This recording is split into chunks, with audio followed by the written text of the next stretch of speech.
Assalamualaikum warahmatullahi wabarakatuh. Bagaimana kabar kalian semuanya? Baik kan? Alhamdulillah. Hari ini kembali bersama Mishat. Kalian akan belajar tentang bab 1 potensi geografis Indonesia. Sudah siap kan? Ya, mari kita mulai pelajaran hari ini dengan basmalah ya. Bismillahirrahmanirrahim. Nah, materi yang kita pelajari hari ini adalah tentang letak wilayah Indonesia, batas wilayah Indonesia, dan luas wilayah Indonesia. Kita tahu Indonesia adalah daerah yang sangat potensi sekali untuk dikembangkan, baik dari letak, batas, maupun luas wilayahnya.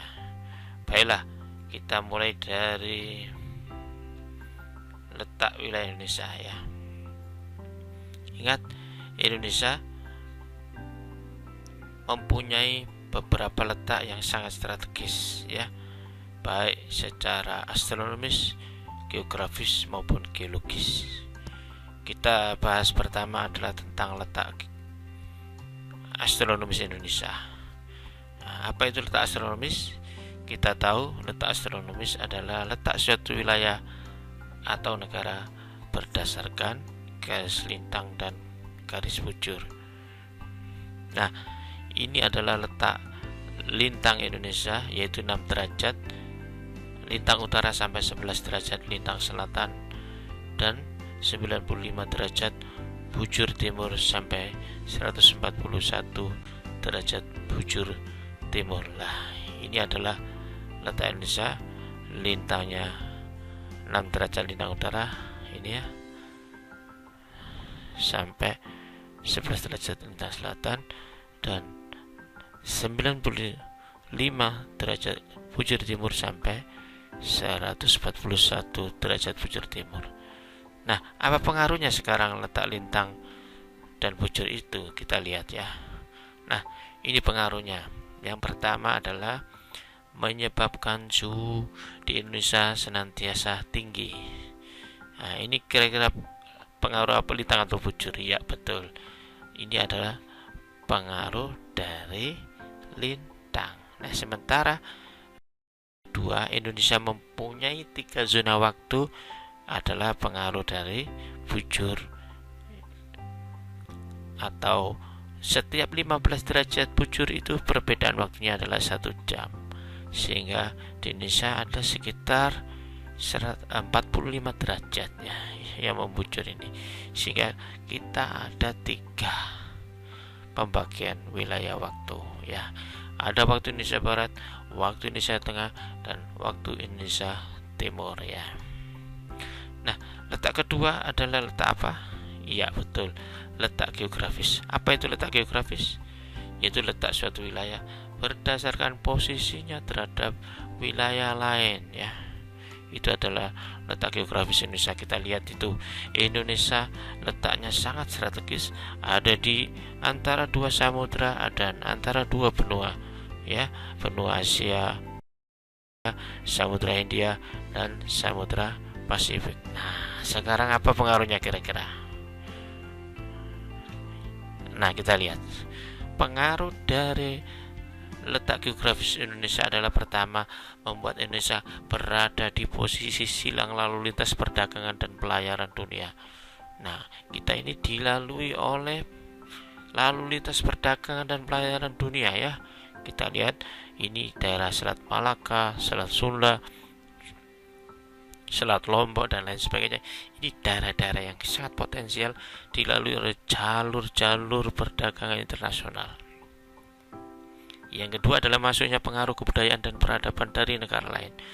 Jadi Indonesia karena posisi yang silang ini, pengaruh kebudayaan gampang masuk ya, baik yang negatif maupun yang positif.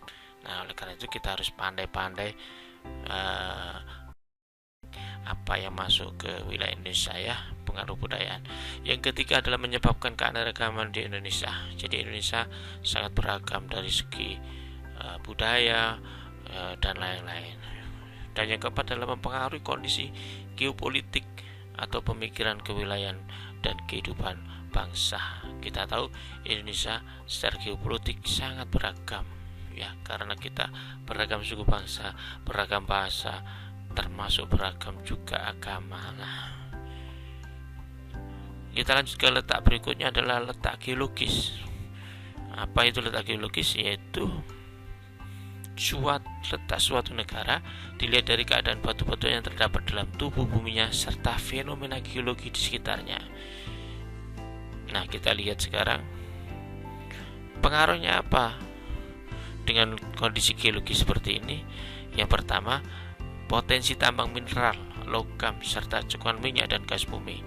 Nah, yang kedua adalah abu vulkanik, mengandung unsur hara yang mampu menyuburkan tanah. Nah, ini yang positifnya ya.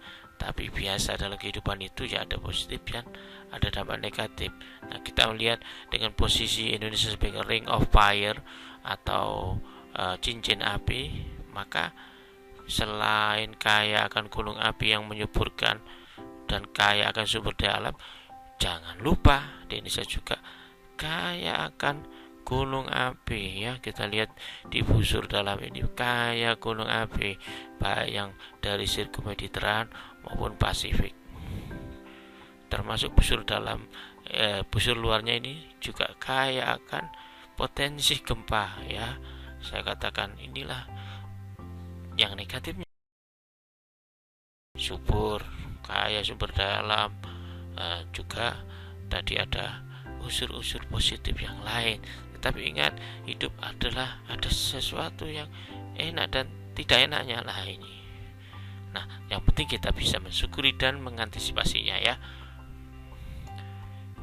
Nah, kita juga ada istilah dangkalan ya. Ada istilah dangkalan, ada istilah lempeng. Kita lihat lempeng-lempeng di Indonesia, bahkan di dunia. Kalau Indonesia, kita ada di lempeng Indo-Australia dan Eurasia, serta ada pengaruh dari lempeng Pasifik juga ya. Jadi Indonesia ini dipersilakan 3 lempeng dunia, lempeng besar Eurasia, ada Indo-Australia dan Pasifik.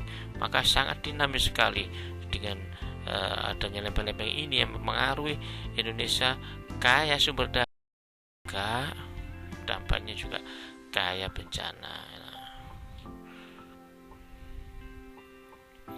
Nah, kita bicara letak sudah ya, tadi letak geologis, geografis, dan astronomis. Sekarang kita bicara luas wilayah Indonesia ya. Nah, kita tahu wilayah Indonesia sangat luas, dan Indonesia ini negara yang kepulauan ya. Ada 17.504 pulau ya. Nah, sementara 13.406 sudah punya nama, berarti ada sisa yang tidak bernama ya, yang belum bernama ya.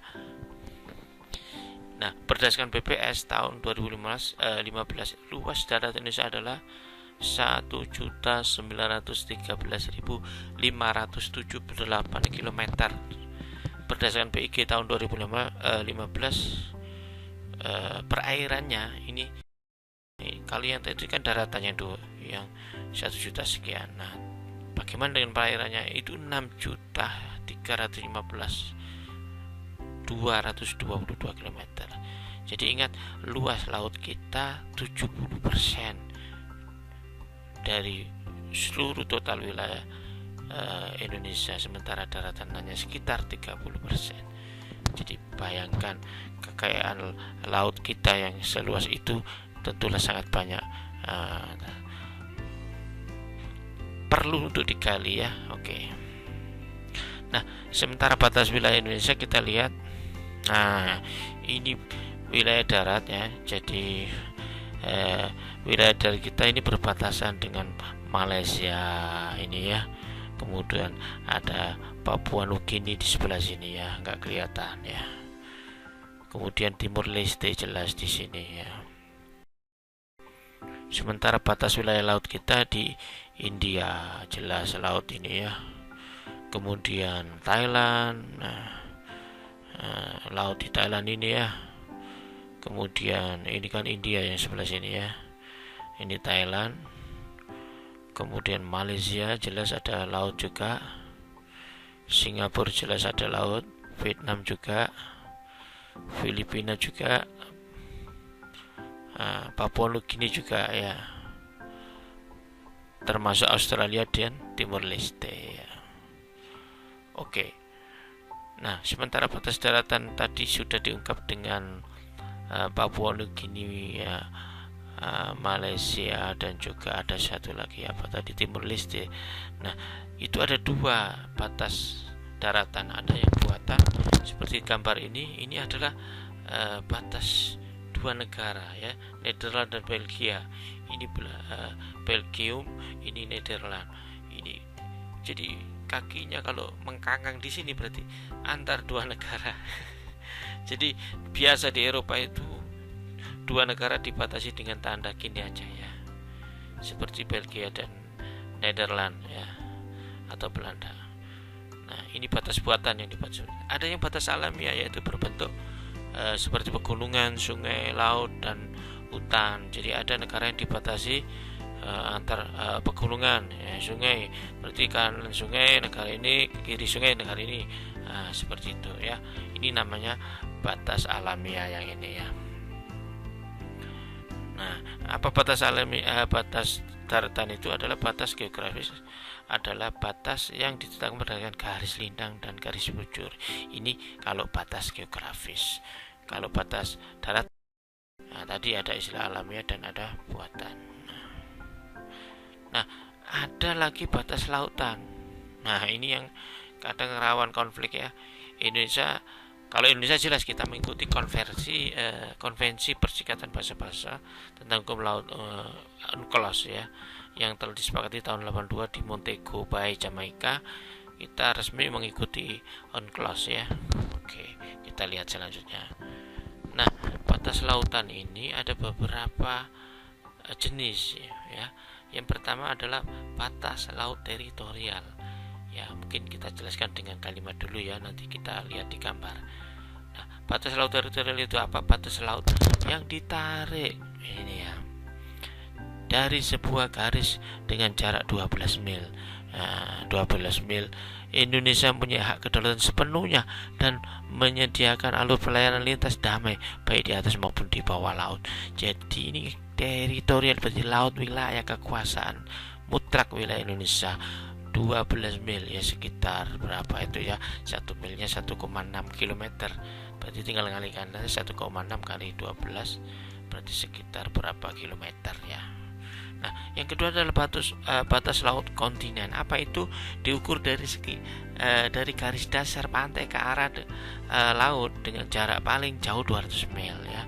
Jadi kalau ada laut yang di kedalamannya 200 meter itu walaupun jauh tapi kedalamannya 200 meter, maka itu adalah batas laut kontinen ya. Nah, ada lagi yang menarik adalah ekonomi eksklusif ya. Zona ekonomi eksklusif ini sampai 200 mil ya. Artinya apa? Ini adalah wilayah yang bisa dieksploitasi sumber dayanya. Nah, kalau beda dengan laut teritorial, itu adalah wilayah kekuasaan penuh. Kalau zona ekonomi eksklusif adalah hanya kita berkuasa atas kekayaan alam atau sumber daya alam yang ada. Kita bisa mengeksploitasi dan mengeksplorasi sumber daya. Nah, itu sampai 200 mil. Nah, sementara kalau teritorial 200 mil, kalau landas kontinen, walaupun kita punya dasar laut yang kurang dari 200 meter dalamnya, itu mestinya wilayah kita, tapi kalau sudah melebihi 200 mil maka tidak boleh ya, maka bisa menjadi laut wilayah negara yang setetangganya atau bisa jadi menjadi wilayah laut internasional ya. Oke, nah ini batas udara sekarang ya. Bagaimana menentukan batas udara? Dalam Konvensi Chicago tahun 1944 itu ditetapkan setiap negara memiliki kedaulatan yang lengkap dan eksklusif terhadap ruang udara di atas wilayahnya. Apa artinya? Artinya seumpama ZEE itu 200 mil, maka di atas 200 mil itu adalah wilayah ZEE udara kita. Kalau wilayah laut teritorial kita itu 12 mil, maka teritorial udara juga 12 mil di atas laut kita. Itu otomatis mengikuti. Ini namanya bahasanya eksklusif terhadap ruang udara di atas wilayah itu, maksudnya itu batas udara ya. Untuk lebih jelasnya mari kita lihat gambar berikut ya. Ini unclosed maritime and airspace zones. Jadi batas maritim dan udara, zona maritim dan udara, kesepakatan dari UNCLOS ya. Bagaimana caranya? Ini national airspace, artinya 12 mil. Maka di atas laut teritorial, wilayah udara yang 12 mil di atas laut teritorial, maka itu adalah bagian daripada wilayah kita juga. Sementara di atas 12 mil itu merupakan international airspace. Jadi bukan wilayah teritorial Indonesia. Tetapi untuk yang 200 mil di laut itu adalah exclusive economic zone atau ZEE, di mana di wilayah ini kita berhak mengelola alam yang ada di sini. Sementara apa yang dinamakan continental shelf tadi, yang misalnya ada dangkalan di sini 200 meter, itu sejauh manapun kalau tidak melebihi 200 mil maka itu akan menjadi wilayah Indonesia atau kita berhak mengelolanya. Tetapi kalau sudah lebih dari 200 mil, walaupun ini kedalamannya 200 meter, maka sudah tidak menjadi wilayah Indonesia. Ini batasannya ya. Makanya dengan gambar ini kita bisa dengan jelas melihat apa itu laut teritorial, apa itu ZEE, apa itu continental shelf atau landas kontinen ya, dan juga apa itu international airspace dan national airspace ya. Teman hari ini mungkin bisa kita lanjut di pertemuan mendatang. Terima kasih atas perhatiannya. Sampai jumpa pada video mendatang ya. Dari kami sekian, kita akhiri dengan doa akhir majelis ya. Subhanakallah wa bihamdika asyhadu an la ilaha illa anta astaghfiruka wa atubu ilaik. Assalamualaikum warahmatullahi wabarakatuh.